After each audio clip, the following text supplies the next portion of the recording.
What is going on, everybody? It is your boy Arrows here, and we're back. We're back. We're rebranded. Not really rebranded. We're back. We're refreshed. We're ready to go. We're ready to dive into this card game content, and we are coming in hot, telling you guys about my set championships that I did this past weekend. Not a great finish, 7th place. I'm not complaining. We went an even 2-2. Didn't make top 4, but we made top 8, so we were able to nab the Jafar. Look at how beautiful he looks. We're going to show you guys what we played, and we're also going to talk about my locals that I just had today. You guys are watching this. You're watching it tomorrow, hopefully, Wednesday. This launches coinciding with a rebrand, partial rebrand over on Twitch TV. Arrows Gaming is no more. Now you can find me over on Twitch TV, Arrows TCG. We're going to be doing a lot of card game content on YouTube, and I'm really excited for that. Now, getting into what we played, I played Amber Emerald Aggro Pile, I guess is what you would call it. My list is probably different than other people's because I was working with my list was made for my area with how I know the people in my area play. We did end up having 16 people, 17 people. Yeah, we ended up having 17 people because we had some people come in from Kingston at the last minute, which was really cool and exciting. Had I known we were going to have more than that, because normally we just have our local community who shows up for these events, I would have maybe made some changes. I do have some ideas of what I want to do with this going forward, coming in past rotation. I'm really excited. We're going to try to get some content out this week, pardon me, or next week, talking about some of the card reveals that have been announced. I'm going to get a video together for that. But for right now, we're just going to show you guys what we played. So I took this to a 2-2 at set championships on Saturday, and we took it to a 3-0 at locals today. So let's go over the deck. We're running 4 copies of Daisy Duck Donald's Date. She is a 1-cost uninkable 1/4 quest for 2. Whenever this character quests, our opponent looks at the top card of their deck. If it's a character card, they put it in their hand. If it is anything other than a character card, it goes to the bottom of the deck. In our set championships, this didn't really hurt anybody really too much. But in our locals, it came in clutch in a lot of my games. And we'll go over my matches after the deck profile. 4 copies of Cursed Merfolk. 1 cost, 0/1 quest for 2. If it's banished in a challenge, the opponent discards a card. 4 copies of Lady Decisive Dog. This is one of the picks I think is going to come out of this deck going forward. I wasn't overly a fan of it. I really only got good mileage out of it, one game or a couple games over the set championships weekend. 1 cost, inkable, 0/3 quest for 1. When this character has 3 power, or more, it gets +2 lore when it quests, and whenever you play a character, it gets +1. There were a couple times when we managed to pull it off with the 2-drop tramp from Arcasia's Island, but for the most part, it just ended up getting inked. We are running 4 copies of Lady Elegant Spaniel. 1 cost, uninkable, 1/2, quest for 1. Its ability is if I have a tramp in play, it quests for 2. 4 copies of Nala. Nala is just a 0/4. Really good defense. Quest for 1. Another strong 1-drop. Same with her green counterpart, Little John. Again, same thing. 0/4. Quest for 1. Just really good defensively. And of course, we're running 2 copies of Fred. I know other lists are running more than 2 copies of Fred, but in my head, we have a lot of steel players in my community. Steel and insert other color here. So I just really figured I was going to run into an issue where they just weren't challenging into Fred, but they were just using Grab Your Sword, hitting him with Let the Storm Rage On, and so on and so forth. Getting into my 2-drops, we're running 4 copies of Piglet Pooh Pirate Captain. Piglet is a 2-cost, inkable, 2/2 quest for 1. However, his ability, and I'm the captain, when I have 2 or more characters in play, he quests for 3 instead of 2, which is really good. We're running 4 copies of Lilo, the Escape Artist. 2 cost, 1/2, quest for 2. Has the ability that at the start of my turn, if Lilo is in my discard pile, I can play her for her cost, and she enters exerted. 3 copies of Tramp, uh, Enterprising Dog. I would have loved to have had a 4th copy of this. I wasn't able to get one before the set championships, and I haven't really seen anybody before the locals today. I'm recording this on Tuesday for the launch of our new Arrows TCG, our new look and everything on Wednesday. 2 cost, 1/3, quest for 1. When I have a character named Lady in play, he is a 1-drop, which is fantastic. And then when I play this character, I can give a chosen character +1 for every character I have in play. Really good. In a clutch, we can use him to beat over some stuff if we need to. We're running 4 copies of Perla, Nimble Seamstress. This is what we use to enable our other units, our other characters to get over threats. Perla is a 3/2, 3-cost inkable, emerald and amber. Quest for 1. She's evasive, so she can only be challenged by other evasives, and she has support, so whenever she quests, we get to add her attack power onto another character. 2 copies of Chip. Chip uses a 3/3, quest for 1, cost 3. When I play this character, we can give another chosen character +1 this turn. Lyle, Tiberius Stone, Cunning Mercenary. We're running 2 copies of Lyle. He's a 3-cost, uninkable, 2/4, quest for 1. When you play him, you can give a character Reckless until the next turn, until the end of your opponent's turn. They can't quest. They must challenge if able.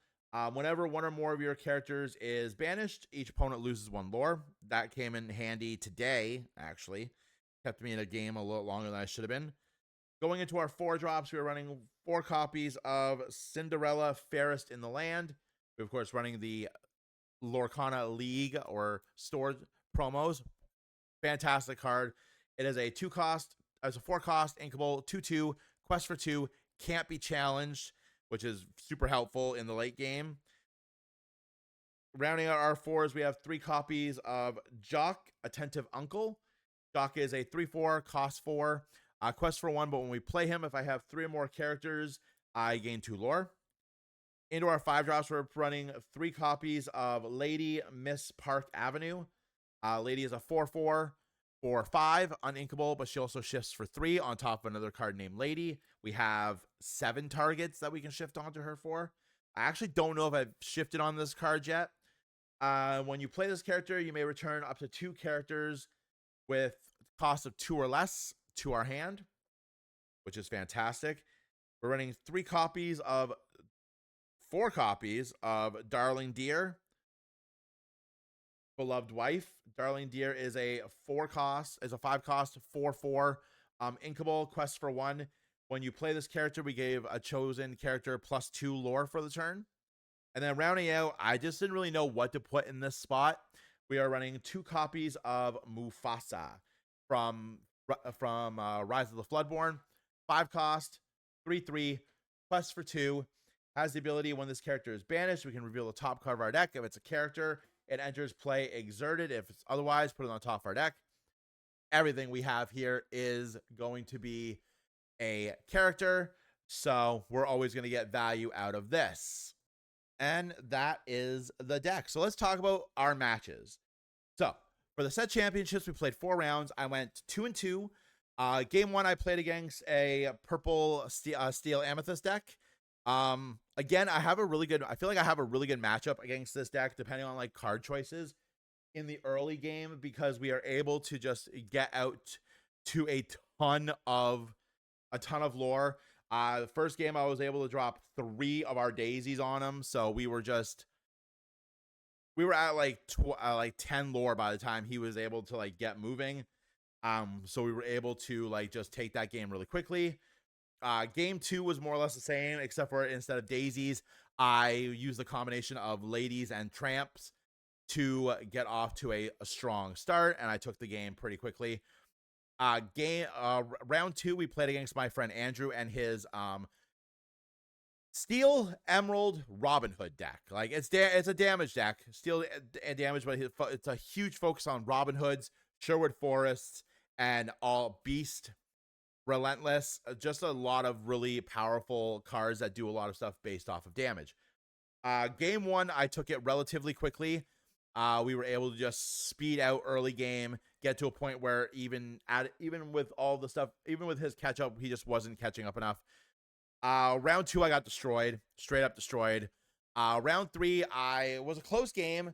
I ended up losing because in the early game, I could not see any of my 1 or 2 drops. I drew nothing but my like 4s and 5s and 3s. So I wasn't able to get like early aggression going on like I want to. And we lost that one 2-1. Round 3, we played against Seamus and his Steel Amethyst deck. This one is more or less the same. I started off super strong. We opened up a combination of daisies and piglets, and by the time he got going, we already had the game. Same thing with game 2. He opened up a little weaker, wasn't able to drop a turn 1 play, and then we were able to just come in and take up, same thing, daisies, piglets, ladies, tramps, just all putting in the work. Round 4, we played against one of the guys from Kingston. They were playing Steel Song. We got obliterated. The downside of playing a deck where you don't really, where you're trying like not to focus on what your opponent's doing and you just want to speed to lore, is when your opponent is constantly able to stop you, then it becomes hard for you to fight out of that. Strength of a Raging Fire obliterated my Daisy super early because we weren't taking anything off his side of the board. Same thing with game 2. Just a quick game, but I definitely learned a lot about this deck from that game. So we're gonna make some changes. Unfortunately, I did not get time to make changes on today, Tuesday, when I'm recording this, into our locals. First round, I played against Blake and his Steel Sapphire like aggro deck with like a lot of focus on resist, a lot of challenge options in there. Game 1, I opened double daisy and piglets and we just sped through the entire thing. I had like my lore by like turn 5. Game 2 was a little bit closer. I had a strong start, but he was able to get a lot of characters off of my daisies, which he then used. There were like Eric's with Challenger 2, and he was able to take us out in game 2. Game 3, I opened with Daisy Piglets, got ahead really quickly. By the time he was to a point where he could catch up, he was just a couple lore short, and we were able to take the game. Round 2, we played against a red-blue deck, and we were just like able to like fly through. He was playing for a certain strategy. He was trying to see if he could do something, but we just were able to take it 2-0. Daisies, piglets, ladies, tramps, putting in the work as always. Round 3 was probably my favorite round of this tournament. We played against a Steel Amber location deck. So it was running the Dwarves Mine, it was running Pride Lands, it was running the Underworld, it was running a whole bunch of locations, Fix-It Felix, Docks, daisies. This was a very close game. I lost the first game. We just weren't. I lost the first game. It was a close game either way, either or. She was able to play a dock, discard her 1 card, draw 2 cards. One of the cards was a Fire the Cannons, which completely took me out of the game. KO'd my piglet. We lost a lot of our lore there. She was able to take it through a combination of passive lore and literally everything else. It was fantastic. Game 2, we were able to keep her locations to a minimum with our daisies, cycle them back down to the bottom of the deck. We were able to quest with Daisy Piglet. She got to a point where she couldn't really do a lot. Game 3 was more or less the same. It looks like she was going to catch up to me, but I made a play with Perla to take out one of her docks. She had 2 docks and a hook, a challenger hook. I felt the dock was the smarter play because of the Dwarves Mine. If she had moved a dwarf there, I would have taken 2 damage on my characters, and it would have KO'd a bunch of my characters that she wouldn't have gotten with only 1 dock. We took out one of the docks instead of the hook, and we were able to take that game 2-1, 3-0 finish. Honestly, I think this is my second or third first place at locals. For the first little bit of local starting, we were just playing like silly stuff. We still do play silly stuff, but occasionally we play something fun that is competitive.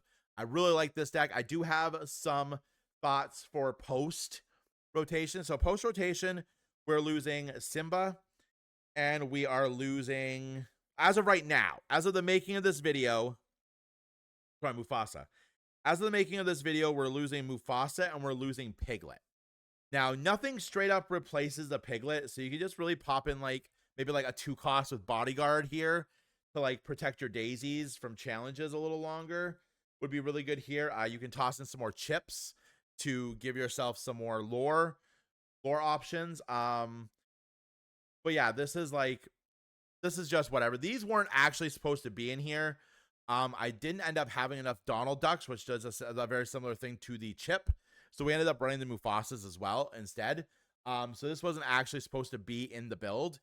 And as for the Piglets, like I said, you can replace them with chips. You can replace them with like, I'd maybe put in like another Tramp to give me another and more options of getting that extra lore on the board for the ladies. The other thing I would take out, you also the 3-drop lady that plays a 2-drop would be really good in here just because it adds on that extra pressure, and it's yet another lady shift target into Miss Park Avenue. I'm still on the board. I'm still on the fence about how I feel about Decisive Dog. It's a good card, but I feel like in a build that can drop like a lady into a Tramp, a 3-drop lady into a Tramp consistently to constantly give it the power up it needs to swing for that 3, it's good. I'm gonna keep it for now because I would like to experiment with the 3-drop ladies in here. So maybe we'll do another video in a post rotation world how this looks once we get like 3-drop ladies and stuff. But let me know what you guys think. Let me know what you think about the deck profile. Let me know how you guys did in your set championships. I would love to know. Don't forget to like the video, subscribe to the channel, follow me on Twitch, socials, all over the board, Arrows TCG.